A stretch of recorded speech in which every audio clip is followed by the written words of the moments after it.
Bon Dieu béni nous, chaque grand monde qui parle dans des vidéos ça et qui parle garder vidéo a.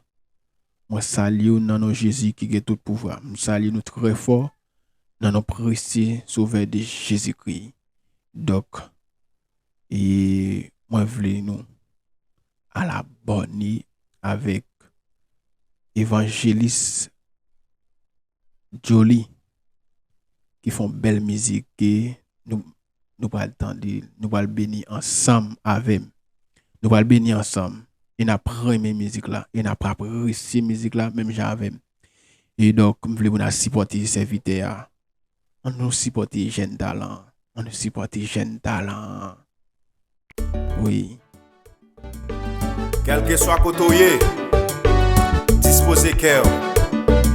Voilà doué dans musique ça avec évangéliste Jolie. A gen l'autre l'amour.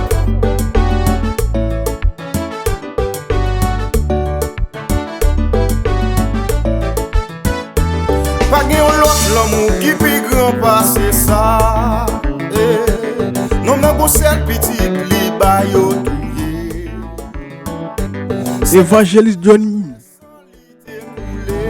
Bon Dieu béni. Je salue très fort serviteur pour belle musique ça. Je salue serviteur musique la belle, je salue très fort chapeau bas.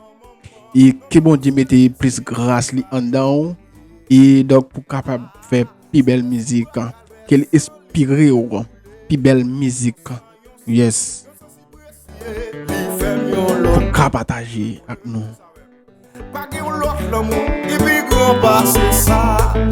Maman, non nan go sel petit li ba yo touye. Ah, c'était sous la calvette sans li boule. Yon sensible li fèm yon l'autre moun. Li fèm yon l'autre. Seulement Jésus ka fon yon l'autre monde, ti ka fò vin yon l'autre monde, ti ka fò vin yon l'autre monde. Seulement Jésus. Moi son l'autre moun Jésus, li fèm yon l'autre moun. Si dans l'évangile, moi son l'autre moun dande, li fèm yon l'autre moun. Pas gede 3-4 pardon, moi son l'autre moun dande, li fèm yon l'autre moun. Jésus ka fon l'autre monde, même qui beaucoup vin jeune Jésus vin jeune ni ka fon yon l'autre monde. Même Jacques il fait yon l'autre monde. Hein? Parce que tendez musique serviteur. Qui te béni dans musique ça non.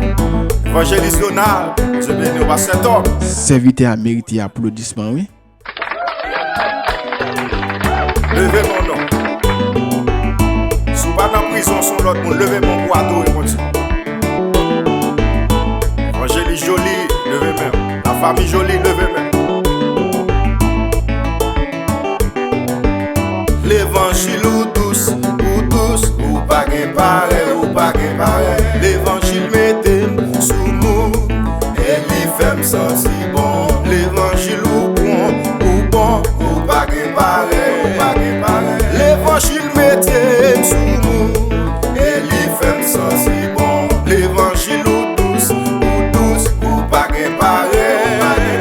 L'évangile mettez sous nous, et li fèm senti bon. L'évangile mettez man dans l'église là, et li fèm senti bon. L'évangile mettez babi moun sauvé tande, et li fèm senti bon. Si m'a pas adoré moi sous l'autre moun tande, et li fèm senti bon. Et même en l'air moi sous l'autre moun papa, li fèm senti bon. Imba nan mort moi sous l'autre moun tande, li fèm senti bon. L'évangile ou douce, ou pas gen pareil. L'évangile mettez sous moun, et li fèm senti bon. L'évangile mettez man dans l'église là, et li fèm senti bon. Salut serviteur. Serviteur Jolie me salue. Évangéliste Jolie me salue très fort. Pour belle musique ça. Me salue dans nom Jésus qui a tout pouvoir serviteur. Petit li ba yo touye. C'était sous bois calvaire sans li découlé. Yon sensible précieux, li fèm yon l'autre moun. Ta moun dit ça même encore, hein? Pas gen l'autre l'amour qui pi grand passer ça. Non nan go sel petit li ba yo touye. Mettez sous bois calvaire sans li découlé. sire, li fem yon lot moun. Ah, li fem yon lot moun. Mwen pa nan madame moun, mwen sou lot moun tande. Li fem yon lot moun. Jésus ka fò yon lot moun.